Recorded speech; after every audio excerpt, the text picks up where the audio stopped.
This is the April Lunchtime Teaching and Learning session, and I'm really delighted to be able to welcome Karen Nolan and Wesley Kelly. Karen and Wesley are responsible for running the Computing Learning Centre. I'm sure most of you are aware of it in the faculty, and they're doing absolutely amazing work. So the aim of today is to give them both a chance to talk about their individual roles within the Computing Learning Centre, to talk about what they've been doing this year so far, and then to give you guys an opportunity to ask any questions that you might have or any input that you want to give or suggestions or ideas that can be taken on board. So with that, I'm going to hand over to Karen to start the presentation. Thanks, Roisin. And if any questions come in on chat, Roisin, just let us know. Don't worry about interrupting or anything like that, and we can take them as they come in. So hi everyone. I suppose today's agenda, or just an overview of what we're going to cover, is to introduce you to the Computing Learning Centre and its team, and talk a little bit about the faculty's retention strategy, that's feeding into a lot of what the CLC are proposing as interventions for our students in our faculty. And then I'll hand you over to Wesley Kelly, he's sitting here beside me, to talk about all of the socialisation and emotional support for fostering students' belonging and engagement activities that he's currently doing with our first years. And then we'll come back to me to talk about the academic supports then that the Computing Learning Centre is providing for students. So with regards to the CLC team, there's a few things going on within the Computing Learning Centre. So I suppose that's the academic side of the Computing Learning Centre, where we provide tuition that I'll talk about towards the end of the presentation. And online here today as well, we have Amini. Amini is a postgrad within our faculty who helps run some of the drop-in sessions, and she runs a lot of the summertime supports for us as well. We also have undergraduate student tutors that we've employed to give one-on-one peer tutoring. Again, I'll talk about that more towards the end of the presentation. Where you can see we have roughly about 10 students per campus employed for that. And that's looking after all of the academic tuition side of things. And then we have Wesley Kelly, who'll be talking to you shortly, and he is our transitions coordinator that specifically looks at supporting students in their transition into third level as they come into first year with us within the faculty. And then what we also have are a number of student success champions, one in each school. So we have for the School of Computer Science, Liz McKeever.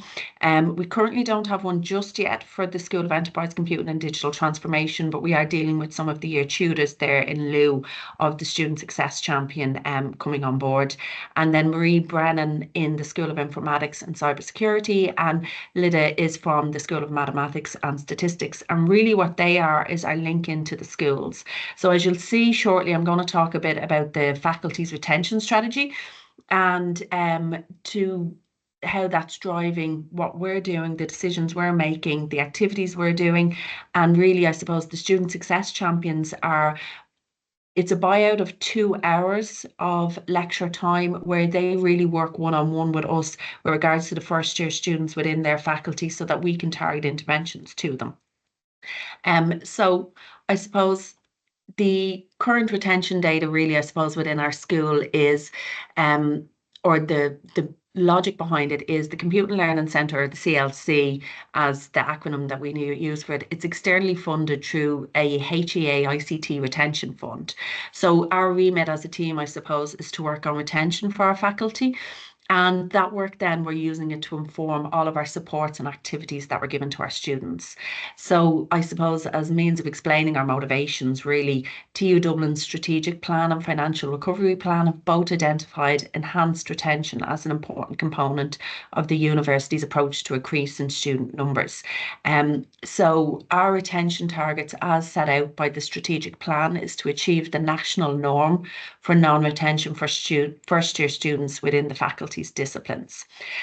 So the data we use to measure our retention figures is what we call the HEA returns data.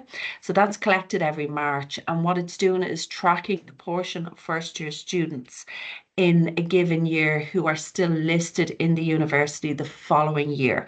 So our current students that are registered on the 1st of March, we will check to see are they still registered on the 1st of March next year to see if they've been retained.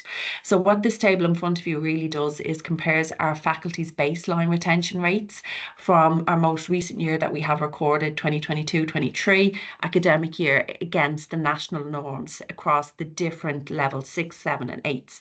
And really what we're doing or aiming to do is to address the gaps in these figures. And that's really the focus of our attention strategy. So our objective is to achieve those national norms, which is really what we're aiming to do is to achieve that by 2028, we're aiming to reduce the percentage of students that are not retained in their first and second year by 10% each year across all schools and levels within our faculty. So for example, if we were looking at the level 8 retention rates where we currently have an 18% non-retention rate, that would mean so out of 100 first year students, around 18 do not progress to the next year. So with our 10% annual reduction, what we would be looking to do is decrease that year on year. So drop into 16 students in year 1 to 14 the following year and so on, so that that steady decline brings us closer to our overall retention goal of the 2028 reductions that we have. So we have a number of, I suppose, strategic objectives that we have outlined as part of that to achieve the overall objective within our faculty. I won't go into detail on these, but really, I suppose, if I take the first one as an example, our first strategic objective is to develop and share our understanding of our students and their experiences through, we have 6 action plans listed under them. Now, I suppose we're saying this through the Computer Learning Centre, but it's important to remember that, you know, these are in partnership with all of the schools, all of the program teams and all of the services as required.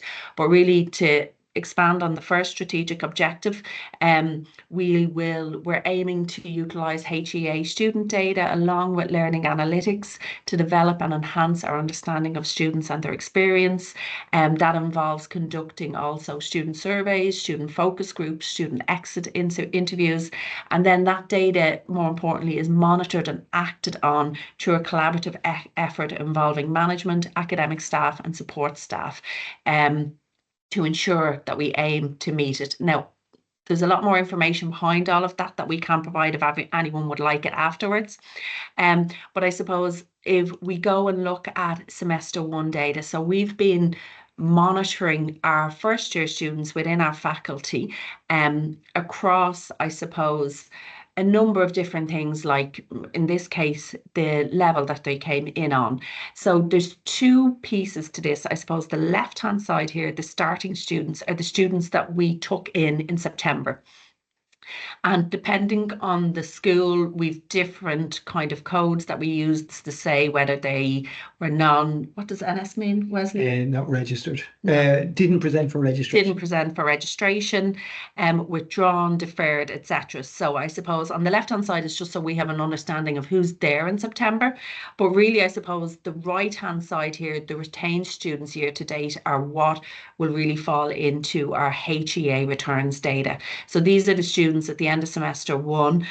So you can see that there's 572 students in total across our faculty that would probably be registered on that returns data for March, and they're the ones that we're interested in on the retention side of things. And really, I suppose myself and Wesley are very closely monitoring from these students who passed and who did not pass modules in semester 1, so that we can then target them and reach out to them with support. And also then this data helps us understand how close we are to meeting our retention metrics, if that makes sense. So again, we've split this data out a number of different ways, really to try and help inform us of what outreach we might be able to provide or support we might be able to provide to these students. There's a lot going on this data slide, but it's just to give you an understanding. I suppose what we can see is the students who come in on the lower points need a bit more support, and we're putting some plans in place for that in September for them. And at the very end, the last row, if you look at the repeat students, they need some support and guidance as well. So we're using this data to inform how we will proactively reach out from the Computing Learning Centre to the students, I suppose. Now, this is just a nice visual of that table, because I know the table had a lot of data on it. So this visualization just helps explain, based on the CAO points, kind of how they progress through semester one. And I suppose, obviously, we do need to be aware that just because they didn't progress through semester one doesn't mean they won't progress through the year. They do have a chance to retake some of these modules over the summer, and we can hopefully provide some support to increase the chances of their progression through semester one as such. But to compare this to, I suppose, the national norms, these are the progression rates based on the national norms. So we can see that we're probably a little bit out on the lower points range. So again, that's information we can use to help inform our activities to make sure that we are reaching the national norms with regards to student progression. Another focus that we are finding very informative to help us, I suppose, if we look at, we're trying to proactively support these students.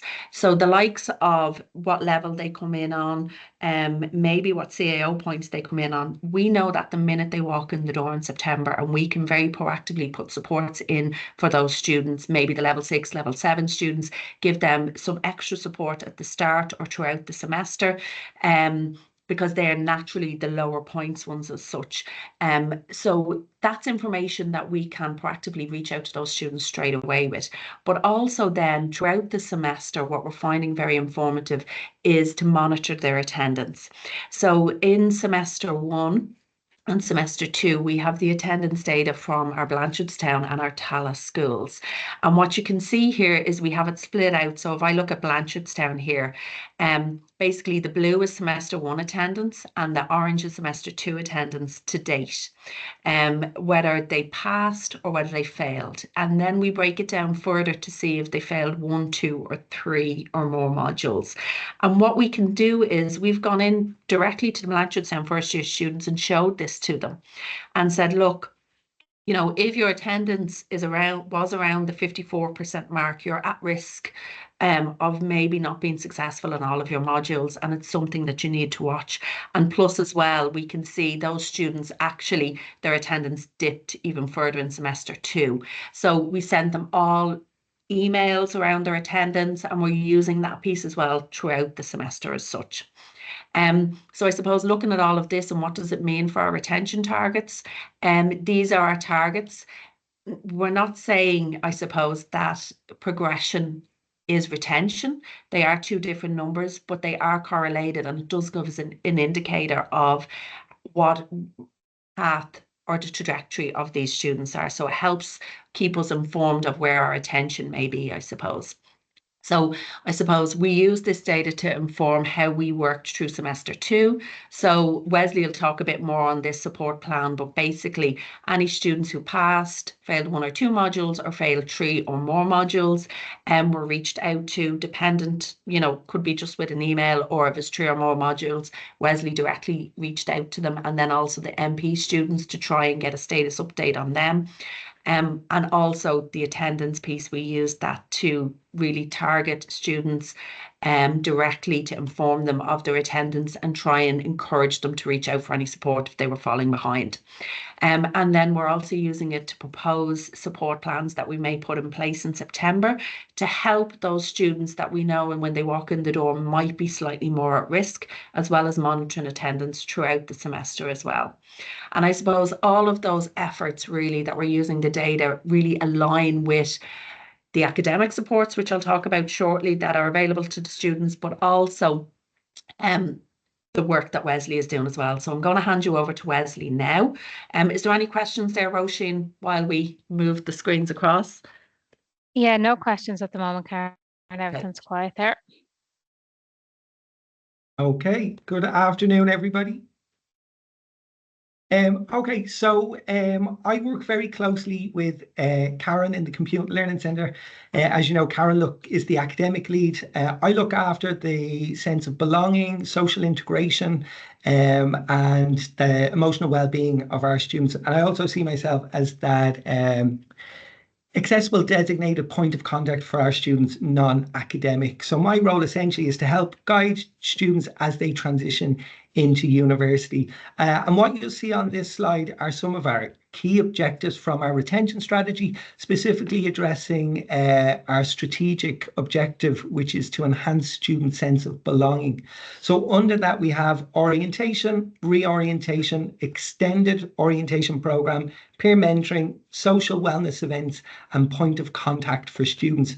And together, these targeted actions will enhance both academic success and students' emotional and social integration into university. So on this slide here are some of the social events that we organised as part of our commitment to enhancing student sense of belonging to the faculty and, of course, the wider TU Dublin University. So we can see there we had Pizza Connect Social, again, just very informal setting outside of the classroom, a chance for students to meet peers and start building those friendships and connections. We had a Games Night Social, again, another informal space, lots of fun games, food, of course, free pizza, and again, just working on strengthening those social bonds.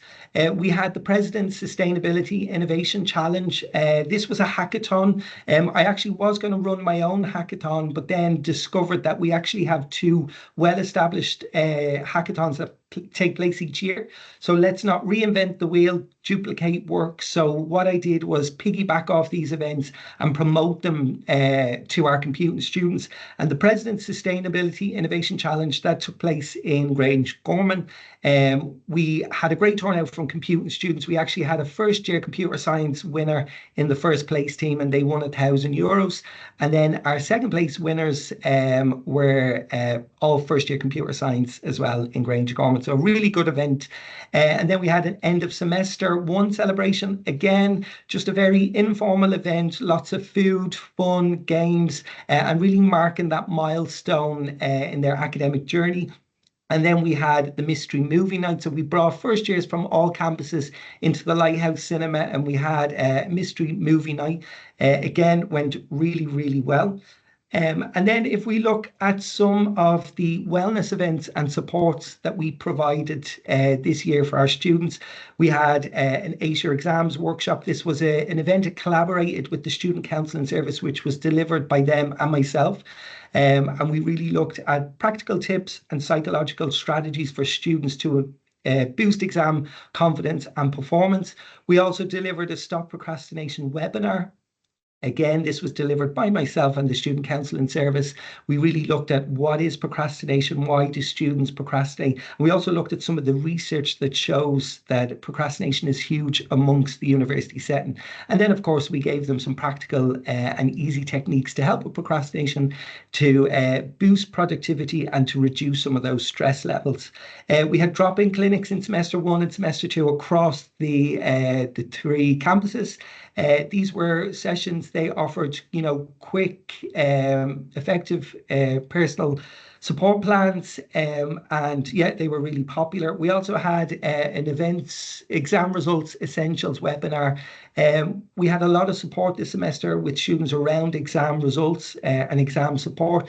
So this webinar was really to help students understand their exam results, provide them guidance on the next steps, some coping strategies, and how to leverage those supports that are available to them.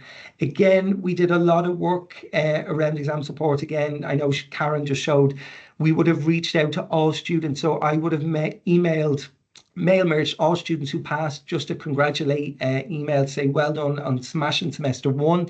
I think it's good for that positive reinforcement. Sent emails to all students who failed one or two modules, which was a support email just to say, you know, well done.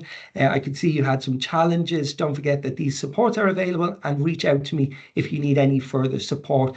And then the students who failed 3 or more modules, I reached out to each one directly by phone, and looking at using that care model with those students, which care means connecting with the students, assessing what went wrong and what happened, recommending the supports that are available and putting a plan in place, and then empowering the students then to do well for the rest of this semester.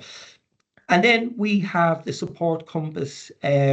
This was something that I developed and implemented in semester 1. It's just a lovely little visual. It's a sway for students outlining all the comprehensive range of supports available, but they're all in one place, depending on kind of how they're feeling in that moment at that time.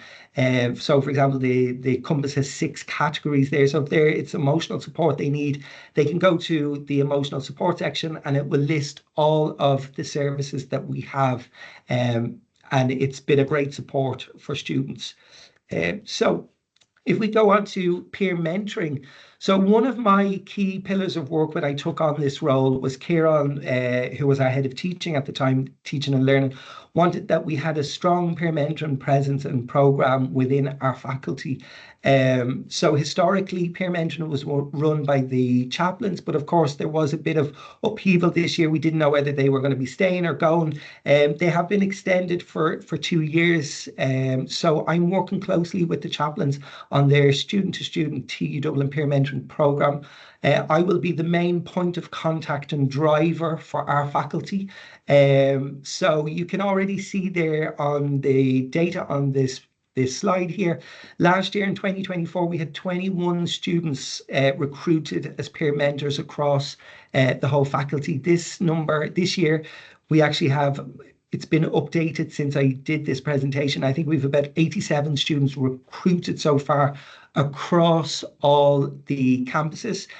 Great to see there, like for example, the school in Tala, we didn't have anyone recruited last year. We have 18 across the programs, and the same for the mathematics and statistics school as well. In terms of faculty-wide, we have the most recruited peer mentors so far this year. Recruitment started in March, will finish the end of April. The Faculty of Engineering are chasing our tails, but we are way ahead of all the other faculties in terms of numbers recruited. I'm slightly competitive, as you may tell, but working with the chaplains on this, we are tweaking the model. So once students are recruited, they will have a training day in May, and then there'll be another one in August if they can't attend. It'll be a fun, interactive training day where they'll have everything they need to be peer mentors.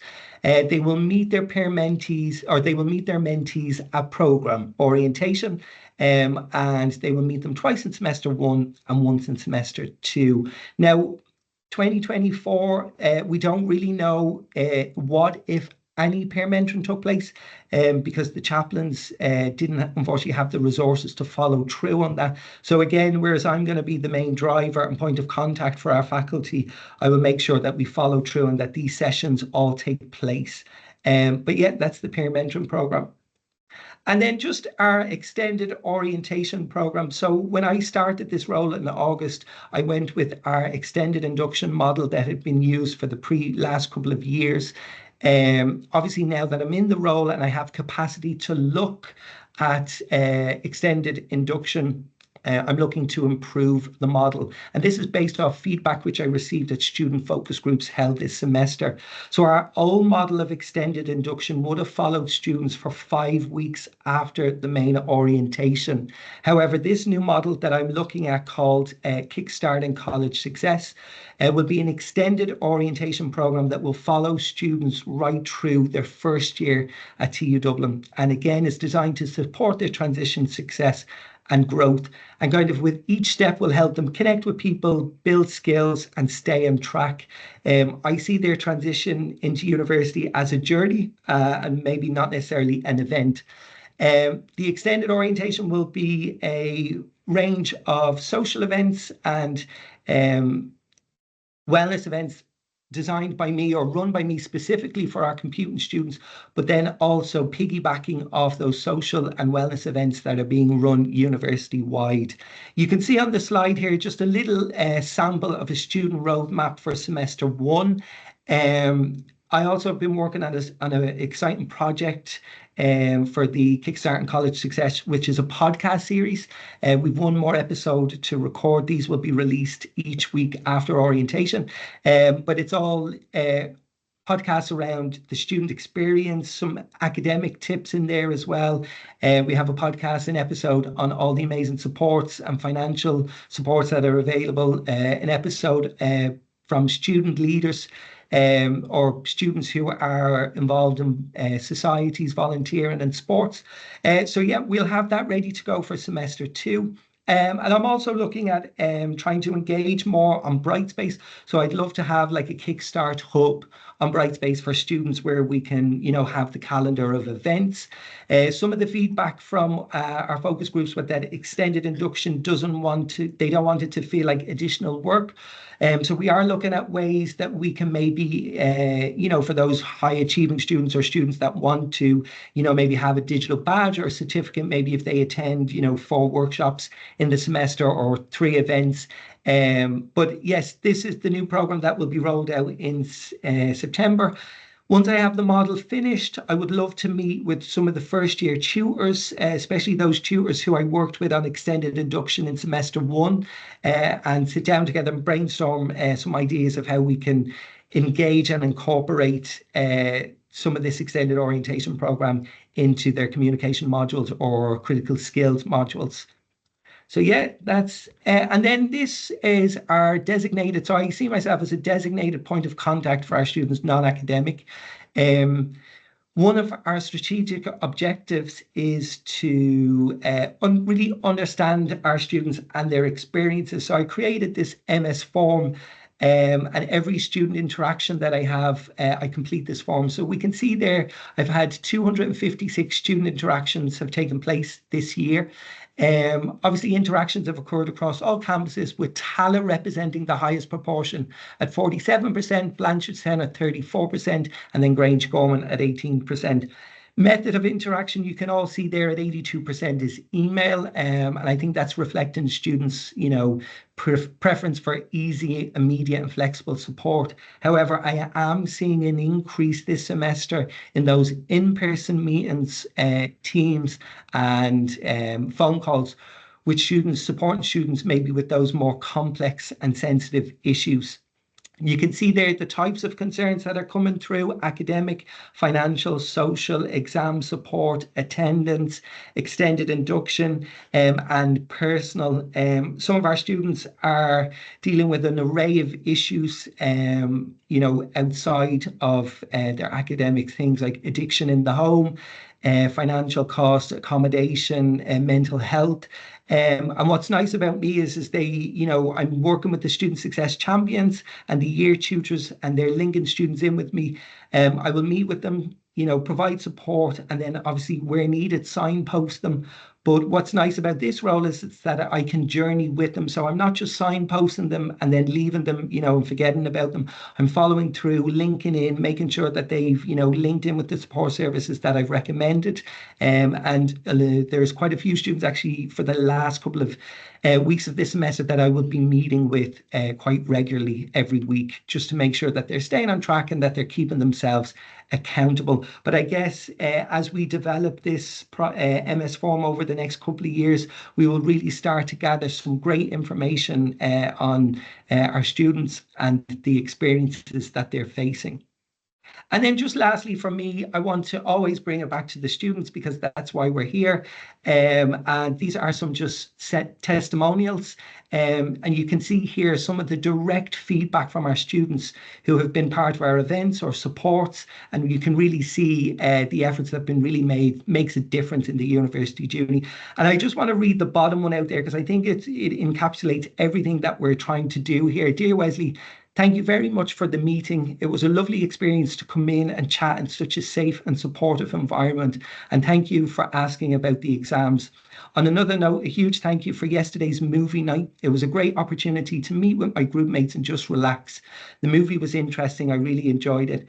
Thank you very much for your great effort and passion that you put into bringing us first years closer and improving and facilitating our integration into college. So we can see from just these couple of testimonials here that students really value not only the academic support, but also that emotional encouragement, practical advice, and really that genuine care that they receive.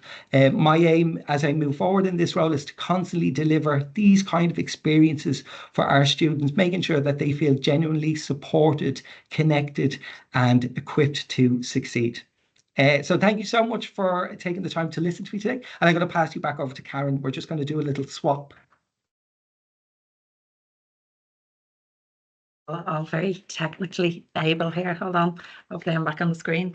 I suppose, we're talking about the retention strategy and how we're using that data to inform our work. But really, I suppose a lot of the work is done at the school levels by the lecturers, and we're coming in, I suppose, to try and complement that in any way we can. Wesley is doing a fantastic job meeting with the students and figuring out what supports they need. And sometimes it's not academic support, but if it is academic support that they need, the options that are available to them are, we do one-on-one online peer tutoring. So we have roughly about 30 undergraduates hired that provide that. They meet for up to 1 hour at a time with the students and provide them with tuition on topics around a particular module. It's not just programming, which some people think, it's any computing module at all that we can provide support on. We also have the drop-in sessions. So I run them in conjunction with Amity as well. And that's really where we have a physical space that the students can come with no appointment necessary and drop in for support. Last semester, we did a pilot of programming revision sessions in the school in Tala, and that went quite well. And we might use that then to model something that we'll roll out in September possibly. And then for advanced students, we, I suppose, offer them the possibility to become a tutor. And that's great for their CV, but also bringing on skills for them. And then we also had the NVIDIA certification day last semester that we ran. We've some stuff we've done this semester as well, but I suppose I'm focusing more on the supports that we did in semester one. We 239 students that took part in the multi-campus initiative, and it was really important to have all the support of the schools and the staff within the schools to help us be able to run that day. So I suppose the one-on-one peer tutoring, there's a lot of data here as well, I suppose, but really, I suppose last semester in semester one, we provided 109 hours of tutoring. This semester so far, that's increased. We've already provided 115 hours of tutoring. We're not at the end of the semester, so it has ramped up a bit this semester. But again, like Wesley said, some of the quotes from the students is really what's important to help understand if we're helping them. And also by looking at then, did they actually pass the past our module after receiving support? So we're trying to track all that information and follow up with the students to help us going forward with providing this one-on-one peer tutoring. We also have the drop-in session support. Last semester, the uptake on that was quite low, and I do think that could be down to just the students not really fully knowing about the services.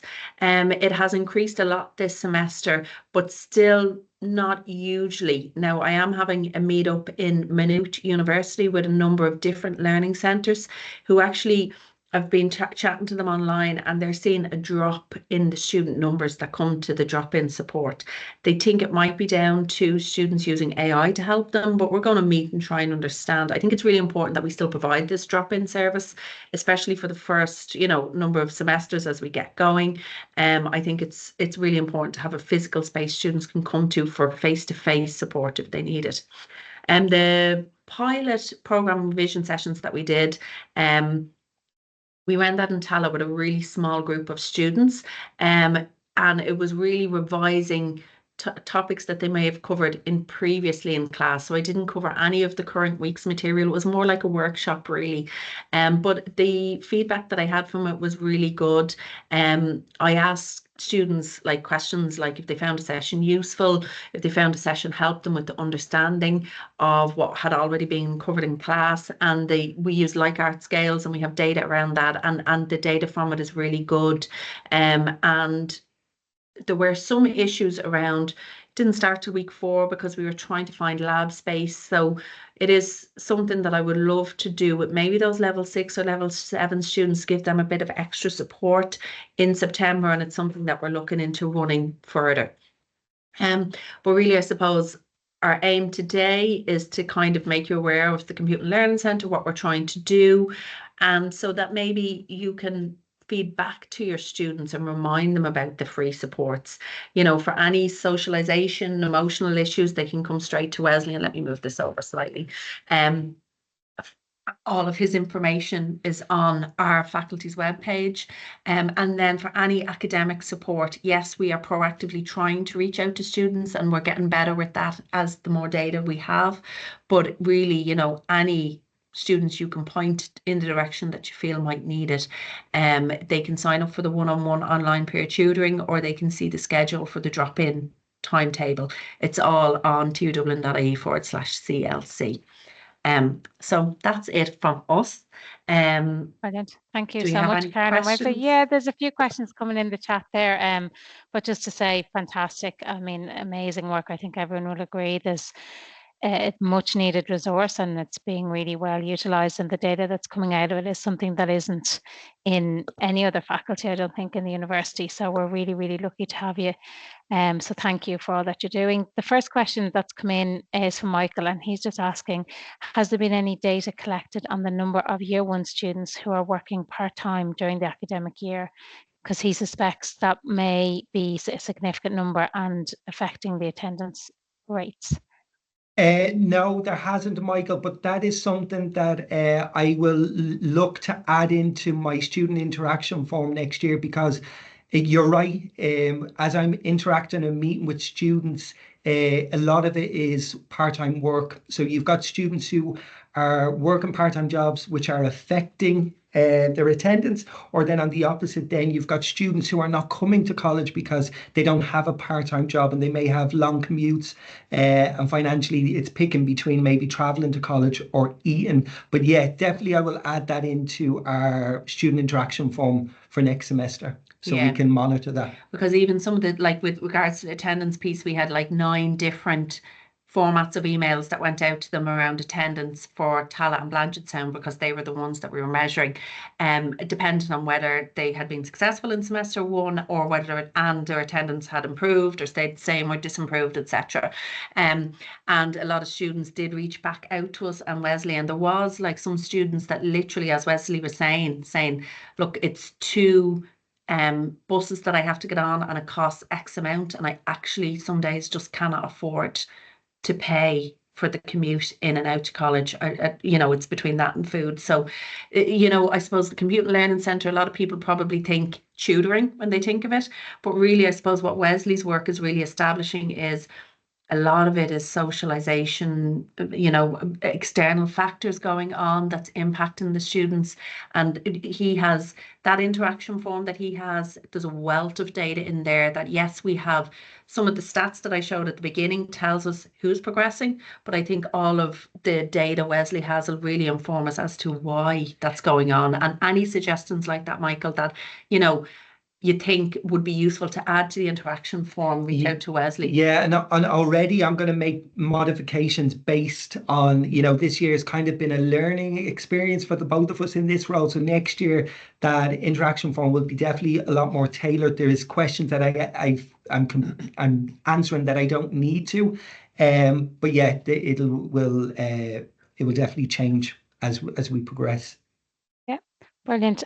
Michael is just making a suggestion there as well about maybe considering the invitation out to industry experts to give guest talks, similar to maybe the TED Talks on each campus, because that might allow students to hear stories that can provide context on the module or the content that they're studying.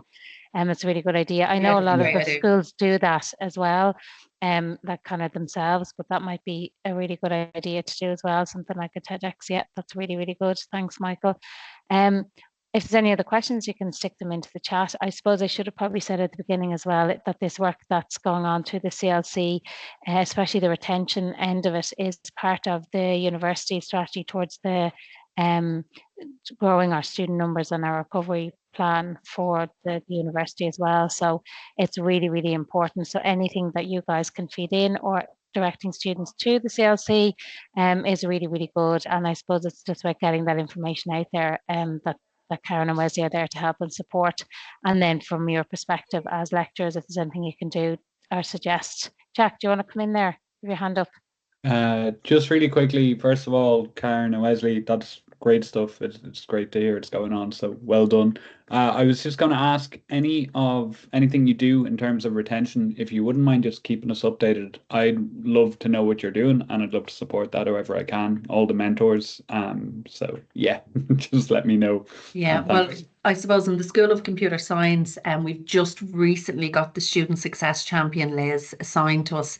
So I think they're really our way of feeding into each school and them updating each school. Like we've had Marie Brennan in Blanchardstown now really for this whole semester, and we were struggling to get students in Blanchardstown to come to us last semester, and it's completely transformed it and transformed with the lecturers knowing about us as well. So yes, we do want to come into school meetings, especially towards the end of the academic year, to update you on information like this, but also then I suppose to make sure that we're involved in your talks around induction for September, or reintroduction for second years and that, but also to keep you updated with this data. We're going to keep monitoring this data. So at the end of semester 2, we'll track these students. At the end of, I suppose, semester 3, the summer semester, we'll update it and we'll follow them into second year. So we're going to have a full picture of what's happening with these students semester by semester, and it'll keep, we'll start again in September with our new intake as well. Cool. Sounds good. Brilliant. Keep it up. Great stuff. Yeah. Great. Thank you so much, everyone. There's no other questions in the chat, and I'm conscious that people may have to get to classes for 2 o'clock, so we'll wrap it up there. Just a big, huge thanks to Karen and Wesley for taking time out of their busy schedules to come and talk to everyone today. And you know how to contact them if you have any further questions or information you want to share with them. Okay, thanks everyone for coming along. Thanks, everybody. Have a good day. Thanks. Bye. Bye-bye. Thanks, guys. See you.